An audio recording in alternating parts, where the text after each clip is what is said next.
Na hora que bateu foi 5 frames.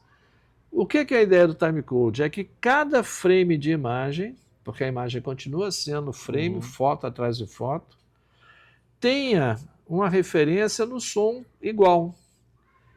E aí, então esse timecode ele gera hora, minutos, segundos e frames. E ele vai contando conforme o frame da câmera, o frame rate da câmera. Você pode gravar 24 quadros por segundo ou 30. Deixa eu só fazer uma pequena observação aqui para pessoas que às vezes me perguntam e às vezes fica tendo aquela dúvida. Aquela claquete que vocês veem, né, aqueles numerozinhos correndo, quando bate, aquilo ali é o seguinte, ela sincroniza com 3 coisas, som, câmera e claquete. Então, o que sai na câmera, sai no som. É a mesma coisa. Então, a claquete, ela serve, como a gente deu um exemplo aqui anteriormente. É uma redundância. Aquela batida que dá ali, esse sim que é direto no timecode. O que é que acontece? A primeira claquete foi a primeira forma de sincronizar som e imagem. Isso. Porque parece fácil, né? Pô, para que precisa isso? Mas você pensar que um filme são milhares de planos e de complicado, takes, né? como é que eu vou localizar que esse take com som? Tem 1000 takes e mil sons. Como é que eu junto isso? É uma coisa só. Então, a claquete te dá a sequência, o plano e o take. Né? Sequência 1, plano 1, take 2. É o mesmo timecode para tudo. E eu identifico aqui no meu gravador, eu coloco lá sequência 1, plano 1, take 2. Eu identifico, escrevo o título do arquivo. Outros gravadores não fazem isso. Então já tem uma diferença. Isso já exemplo, sai praticamente montadinho. Esse ali, gravador faz isso. Tá vendo? Olha, de novo. Porque tem equipamento que...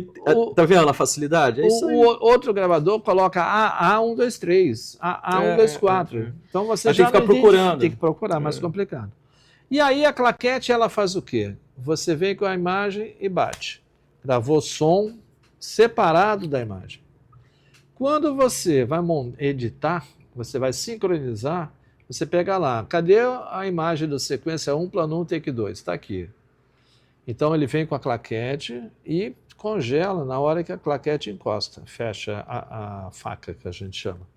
Pega o som da sequência 1, plano 1, take 2, traz ele e na hora que você vem devagarzinho, na hora que você ouve o primeiro som da batida da claquete, você para e trava os dois. Isso. E aí você sincronizou som e imagem. Agora, você imagina fazer isso 1000 vezes. O tempo que você vai levar para sincronizar, só para sincronizar, porque é o ponto de partida para editar, o som tá junto com a imagem de novo, porque separou na filmagem. Então fizeram o timecode, aí foi o Beauviolá da Atom, que foi genial, que ele disse isso, vamos fazer um código de tempo, né? Porque a hora é a mesma, para os dois. Então, eu tenho na imagem que a sequência 1, plano 1, take 2, foi gravada de 13 horas, 2 minutos, 20 segundos e 2 frames, e no som eu tenho essa informação. E aí, lógico, isso é gravado continuamente. E aí o aplicativo de edição reconhece isso. E ele... Você pode sincronizar lá na pós. Diária, você pega os 1000 takes de som, 1000 takes de imagem, e pede para ele, siga meu timecode. Foi. Tem forma de onda também, mas o timecode é melhor. A forma de onda funciona até um limite. Qual é o limite da forma de onda? A forma de... vamos voltando. O som da câmera, que a câmera capta, tem que ser minimamente similar ao som que o boom captou. Não tem o problema, você tem que gravar o som na câmera. Tem que gravar o som na câmera. E além disso, vamos lá. O som às vezes se a câmera tem problema de delay. Se a câmera está aqui perto e está gravando a sua voz, e eu estou captando a sua voz, as ondas sonoras do som da câmera e do meu som vão ser bem similares. E aí o computador vai sincar isso com certa facilidade. Mas se eu tiver o clássico plano em que você entra na feira para falar com o feirante, e eu estou com a câmera de longe na tele, eu ouço a sua voz no lapela, no microfone sem fio, mas a câmera não está ouvindo a sua voz. Esse som, o sincar por waveform, não vai funcionar. Porque ele não tem duas waveforms parecidas para sincar. Vai embolar as ondas todinho. E aí o timecode não tem problema. Ele não vai receber a informação. Então, assim, é um recurso, óbvio, né? Que é um recurso, né? Bom e barato, mas com limite técnico. Agora, a questão do timecode, eu acho que não precisa nem mais nada do que isso, porque a precisão é 100%. Não tem erro. E a vantagem hoje é que você tem os geradores de timecode individuais, Você pode botar que na câmera você de som, bota na câmera. e mesmo que a câmera não tenha uma entrada e saída de timecode interno, como Ela câmera gera, profissional, joga pro som. você joga para o som. E aí o editor, o aplicativo de edição, reconhece que aquele ruído que está naquela pista de áudio é o timecode e qual timecode ele é.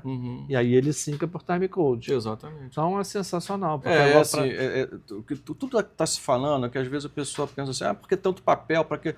Isso aí, gente, é o seguinte, não tem como lembrar. Uma coisa é você fazer um take, 2 take, você mesmo montar.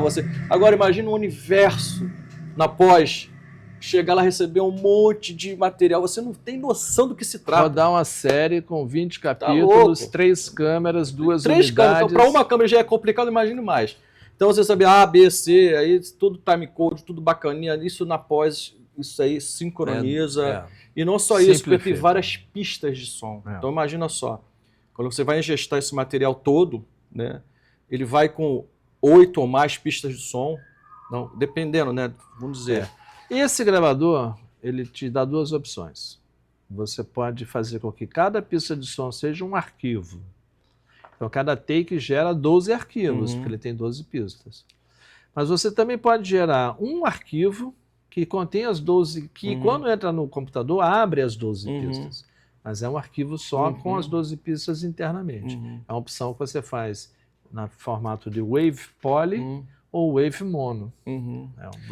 Então, isso aí são que recursos. Já é coisa que ele pode fazer e outros não fazem. São recursos assim que para otimizar e tal, enfim. Agora vamos falar um pouquinho desses microfones de lapela aqui. Eu tenho aqui, aí a gente entra na questão de tecnologia, custo e qualidade. Primeiro, a gente tem todo um sistema de colocar o microfone para a gente poder proteger, né? Fazer com que ele fique firme no corpo do ator ou do personagem e que não estrague, por exemplo, não encharque com suor, que acontece aqui no Brasil, então, com esse verão que a gente está passando, acontece muito. Então, a gente tem, mais uma vez, marcas que são marcas top de linha, como a Electrosonics, por exemplo. Então, a Electrosonics, cada canal, cada sistema de transmissor e receptor, né, o que é o microfone sem fio? O microfone sem fio aqui, olha, isso é uma proteção, eu vou tirar para vocês verem, mas isso é uma proteção de vento e de raspar. Então, o microfone está aqui, é uma cápsula, eu vou mostrar. Mas ele fica protegido por esse peludinho para quando eu colocar ele embaixo da roupa do personagem, porque a gente não pode ver, como não pode ver o boom, não pode ver o lapela, a gente coloca ele aqui e ele vai ficar raspando. Então, esse sistema permite que eu grude o microfone na roupa do personagem, ou na pele dele, se for o caso, e ao mesmo tempo minimizo o ruído e o vento, e limpo o som do lapela, porque não adianta pôr lapela, o som do lapela está ruim. Aí não dá certo. E esse aqui, ó, gente. Esse grãozinho de arroz, gente. Esse aqui é um microfone. Esse é um Sennheiser MK1, custa só... Esse fiozinho aqui custa $500. E eu gosto de dizer para as pessoas, porque as pessoas não têm ideia, né? O ator sai arrancando. Eu digo, meu amigo, olha, o fiozinho custa $500. Então, pelo amor de Deus. Um sistema sem fio da Electrosonics está na faixa dos $5.000. Os topos de linha. Agora, existe uma fabricante de refletores chinesa, a Aputure da China, ganhou mercado com refletores baratos e com controle remoto. E agora eles entraram em linha de áudio. Então eles lançaram essa linha chamada Date Tels. Então é um sistema de microfone sem fio. E o sistema de microfone é isso. O microfone está aqui, ele capta o som, transforma energia elétrica em eletricidade. Isso vem para o transmissor que transforma essa eletricidade em onda de rádio, transmite, e tem um receptor que capta essa onda de rádio, transforma de novo em onda elétrica, amplifica e joga para o gravador e a gente grava. E isso tem vantagens e tem complicações, obviamente. Cada vez, por exemplo, de cara, a questão de radiofrequência está uma briga por espectro, que é uma loucura. Está né? tudo misturado. A gente tinha, por exemplo, uma banda de frequência de 700 MHz, que era sensacional e que foi vendida nos Estados Unidos para telefonia celular. Acabou. E aí repercutiu em todo mundo. Morreu essa banda para gente. Enfim. Então, esse é o DateTels. Ele é um sistema que é mais econômico, mas tem boa qualidade de som. Eu gosto muito da qualidade de som dele.